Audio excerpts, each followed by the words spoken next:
What's going on, everybody? Welcome back to the James Torrillo Show. It's been a minute. I'm here with my guy, Rooney. For those wondering, this is now the official podcast of the JT Sports Network that will cover the Los Angeles Dodgers, your 9-time and back-to-back World Series champions. We haven't done an episode of the James Torrillo Show in a minute, but before we get into things, I want to let Rooney introduce himself. Rooney, how you doing? I'm doing great. Yep. Like you said, I'm Roon. You can follow me on everything: Instagram, X, Twitter, whatever you want to call it, YouTube. Rams active. I specialize in making just solo Rams content. I'm very interested in branching out and making some solo Dodger content though as well. So stay tuned for that. Maybe closer to the season, might make an Instagram account. But Let's go. So pretty much what this is going to be, we are going to go live the day after every Dodgers game, sometime in the afternoon, during the spring, summer, fall, after every single game. And we figured we'd come out with an episode now just to kind of introduce ourselves and just go over some stuff that's been going on in the offseason because, let's be honest, the Dodgers have been extremely busy with the additions of KYLKE and Edwin Diaz, just to name a few. But if there's something that sticks out to you the most that you want to talk about first that's happened this offseason, what would it be? we just continue to spend money, and Yeah. the people getting mad. It's kind of funny. They're ruining baseball. No, no. We hear it all the time. Dodgers are ruining baseball. Dodgers are doing this. I will say it. What's really ruining baseball is the cheap, greedy owners not wanting to spend a dime on their team. You look at ownership groups like the Rockies, who, I mean, they've got a couple pieces this offseason. Granted, they're not big pieces, but they're needed pieces to try and start to build that team. You look at ownership groups like the Reds. The Reds were trying to go all in on Kyle Schwarber, and then since he didn't sign there, they gave up on signing anybody. I think that's kind of stupid, in my opinion. If you're the Reds, you could easily go out and maybe try and push for a guy like Kyle Tucker, maybe push for a guy like Cody Bellinger, maybe even Bo Bichette if you want to spend that kind of money. But it's these cheap ownership groups, man, that are really just killing the sport. And do the Dodgers spend a lot of money? Yeah. And Dodger fans will admit that. They spend, but that is what wins. Spending wins. And these other teams, they don't want to spend, but they want to complain and sit here and be like, oh, the Dodgers spend too much. But when they want the opportunity to spend, when they get the opportunity to spend, they're just like, you know what? I don't want to spend that much. And the Dodgers will spend more. The Dodgers are a big market team, probably the biggest market in all of the MLB because you have guys like Shohei, guys like Yamamoto. Yeah, but the Dodgers just continue to spend, and I'm all here for it. I Yeah. don't know how you feel about that. I would probably say positive you feel about that. Yeah, I don't have a problem with them spending money. Like I said, I made a video the other day when they signed Kyle Tucker. I said, it's not my money, so I don't care. And now I know everyone says the Dodgers are ruining baseball and, that they're the villains. Let's go win another World Series and really ruin baseball. Let's have a lockout. Why don't we? Let's have a lockout in 2027. Because if we have a lockout and 20, 30 years from now, our kids are going to be like, "Wait, why is there no World Series champion for 2027?" Our reason's going to be, "Well, the Dodgers were just too good and nobody could beat them, so people refused to play and there was a lockout." That's going to be why. And that's ridiculous. So if you want to have a lockout because you can't beat a team, go ahead, have a lockout. I don't care. It's ridiculous. And I think there's a lot more to it than just the Dodgers have a lot of money. I think, like you said, some teams aren't willing to spend that money. Some teams have that money. The Mets have that money. Yeah. They went out and got Bo Bichette. Why aren't we threatening to have a lockout because of that? I mean, and I think the main focus, and this is going to sound arrogant because we're Dodgers fans, but I think the main reason the Dodgers get everybody is because everybody wants to sign with the Dodgers. The Dodgers are a great organization, and I don't really understand what the problem is when people sign with the Dodgers. Like, people can be annoyed by it, but I don't really understand why everyone has to hate the Dodgers just because they sign a lot of good players. If anything, you should like them more for that because they're doing it the right way. You know what I mean? So Yeah. it's definitely what's the word I'm looking for? Confusing subject and uh, you know whatever. I think at the end of the day, signing Kyle Tucker and Edwin Diaz is a great offseason. I don't care how much we're paying them, but I will let you take the floor. How do you feel about these contracts that Diaz and Tucker have gotten, starting out with Edwin Diaz? I think the Edwin Diaz move was great. You look at the bullpen and you lack that firepower there near the end of the bullpen. You look at Tanner Scott. I thought Tanner Scott was going to be a great signing. I thought Tanner Scott was going to be one of the best closers in the league. Dead wrong. Dead wrong. I remember sitting there in San Francisco watching a Giants-Dodger game, and Tanner Scott goes in there and gives up a walk-off grand slam. Now, granted, as soon as Tanner Scott came in, me and my family promptly headed towards the exits. And then as we're walking out, everybody loses their mind. And who cares? I went to the game the next day and the Dodgers won, so whatever.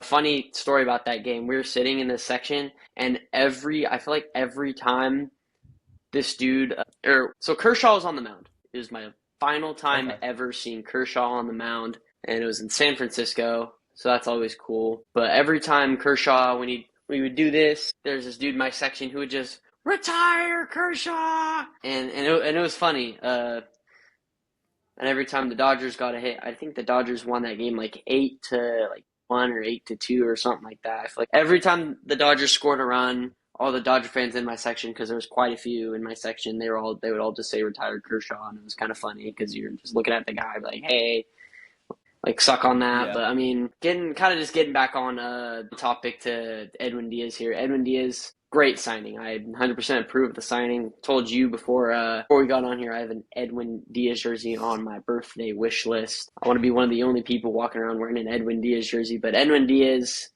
he's gonna add a little bit more aura to Dodger Stadium. I feel like since Eric Gagne, Rams, since Eric Gagne, or actually kind of since Kenley Jansen, there you go again.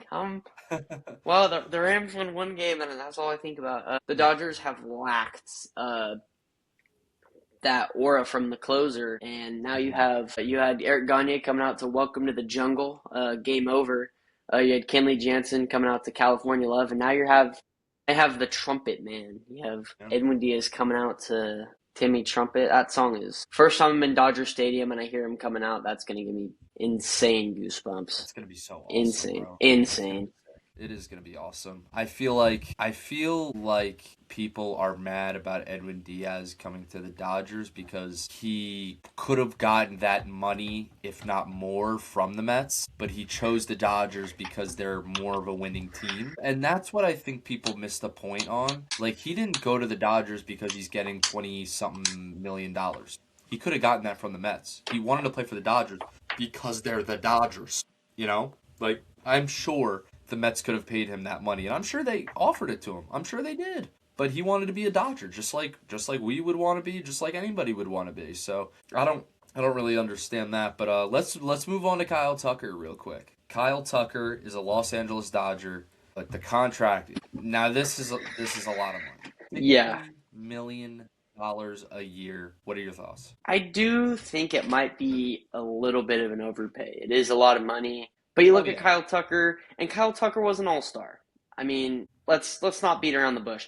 Kyle Tucker was an all-star starter, made a good sliding catch with who else on the mound but Clayton Kershaw. But no, Kyle Tucker was an all-star, so let's get that out of the way. Like you said, it is a lot of money. It is a little bit of money, and you could say it's an overpay, but at the end of the day, the Dodgers paying him that money, you can obviously tell that they want him in the building for a reason. And that reason is because he's a pretty clutch player. From the little I've seen from Kyle Tucker, he was a Houston Astro. I don't like watching Houston Astro games. And he's just coming off a season with the Cubs. I think his only season with the Cubs, if I'm correct, yeah? Yeah, one season with the Cubs. Yeah, but I think this is a good addition, especially because, well, you look at who he's replacing, filling the hole of Michael Conforto, and I feel like anybody on this roster, I feel like you could put Freddie Freeman in the outfield and he'd be just as good. Okay, maybe I'm being a little bit extreme. Conforto was pretty good defensively, but yeah, but him at the plate was a bit rough. Yeah, Michael Conforto at the plate was a bit more than rough. But no, I feel like both these signings, Kyle Tucker and Edwin Diaz, I almost said Alexis. We just had Alexis Diaz last year. But Yeah. no, both these signings, they're great, and they're definitely you can say, well, you're the Dodgers, you don't need those players, but I think in order to make a better baseball team, to make this team better than it was last year, that's how you do it. Is sign Edwin Diaz and you sign Kyle Tucker, and I feel like that's going to show. It should at least. What do you think about Yeah, that? absolutely. I mean, it's going to make them a better team. And honestly, this year, I try not to sound spoiled and I try not to sound too greedy when it comes to the Dodgers because it doesn't get any better than winning back-to-back championships.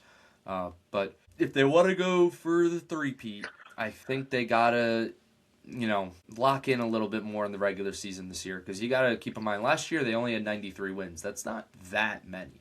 That's not that many. So I think it would be nice to see them come away with a 100 win season because they have not won the World Series in our lifetime when they've won 100 games. They haven't. 2020, they obviously didn't win 100 games because they didn't play 100 games. In 24, they won 98 games. In 2025, they won 93. So they did not win the World Series while winning 100 games. I don't know if they have ever. They might have in the 50s or 60s, but I know they haven't since then. So I would like to see them get over 100 wins, go to the postseason, and go through everybody and win the World Series again. That's what I'd like to see. And I think Kyle Tucker and I almost said Edwin Diaz are going to obviously be great contributions to this team.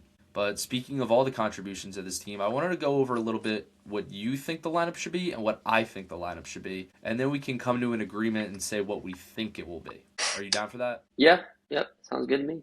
I'll go first. And this is not what I think it's going to be. This is what I want it to be. Just making that clear to everybody. I want Mookie to lead off. I do. I want Mookie Betts to be the leadoff hitter. I think they forget how good he was leading off before he got hurt in early 2024. And then when he got hurt, they moved Shohei up to 1. And then when Mookie came back, they just kept Shohei at 1, and they kept him ever since.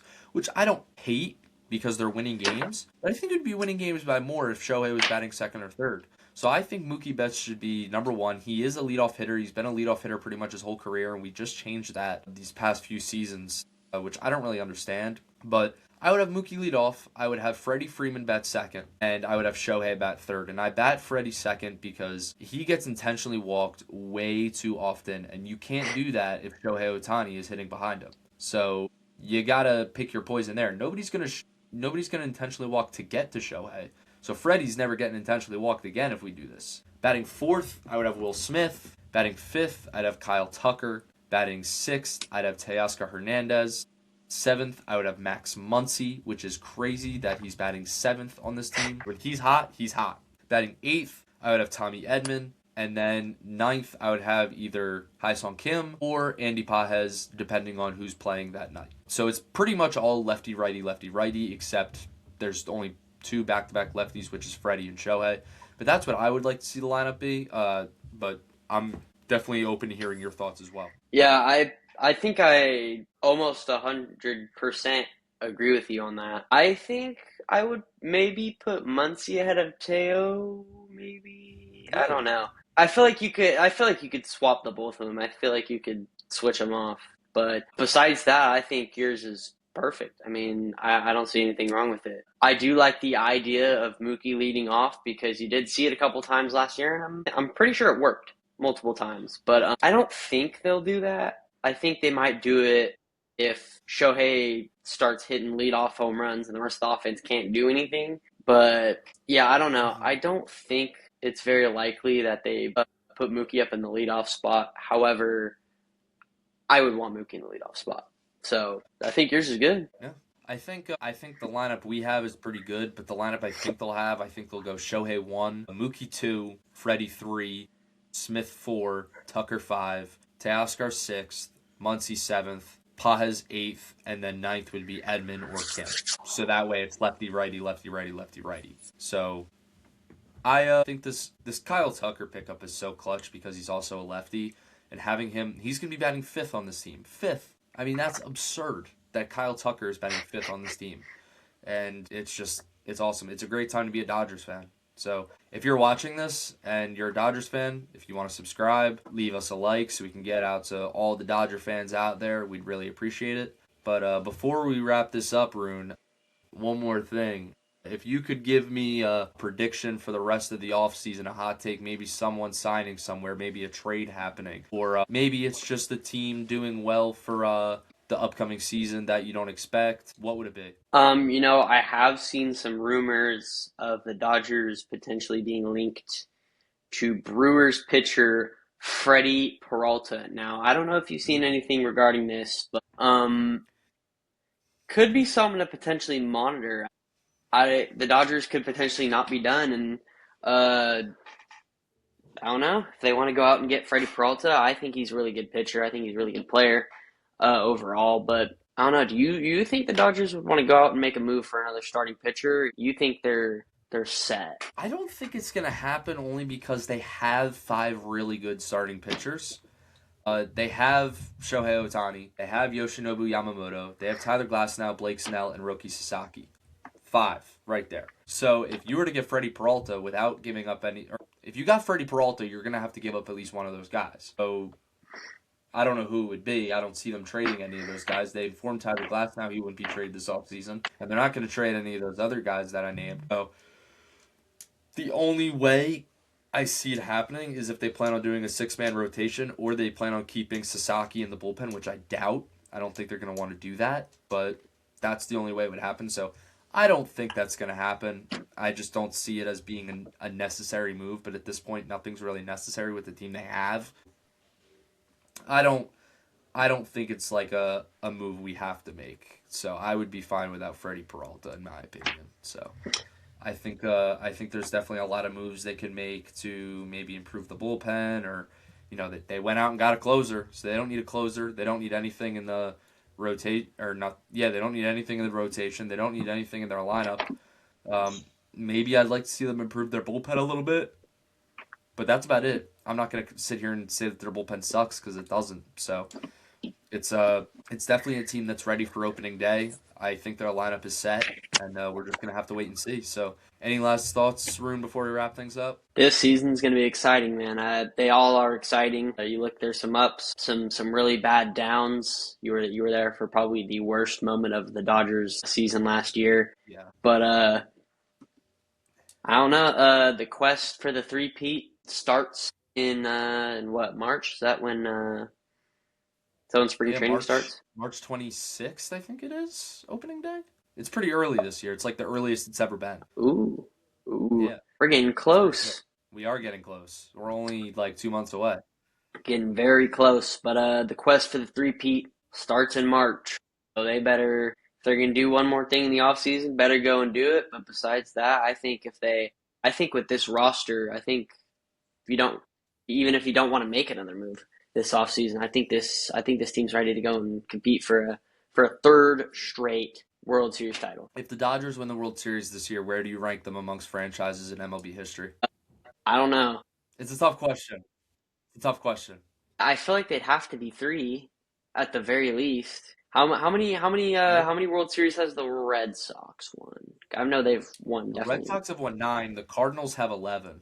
We would have 10 if we I forgot about the Cardinals. The Yankees are 1 because they have 27. Who cares? They're plumber days. But yeah, exactly.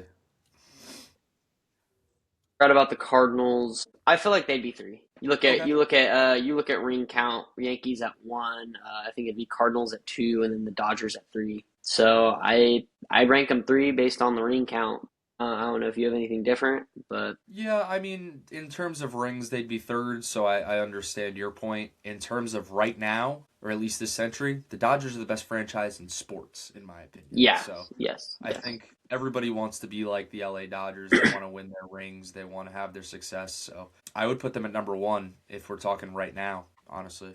If you want to go second or third all time, that's fine. But right now, it's the Dodgers at number 1 for sure. So, yeah, that's going to wrap it up for this episode. Thank you, everybody, for watching. Normally, the episodes be a little bit longer. We'll have you guys interacting with the chat when we're live during the season. But until then, go Dodgers, and we'll see you in March.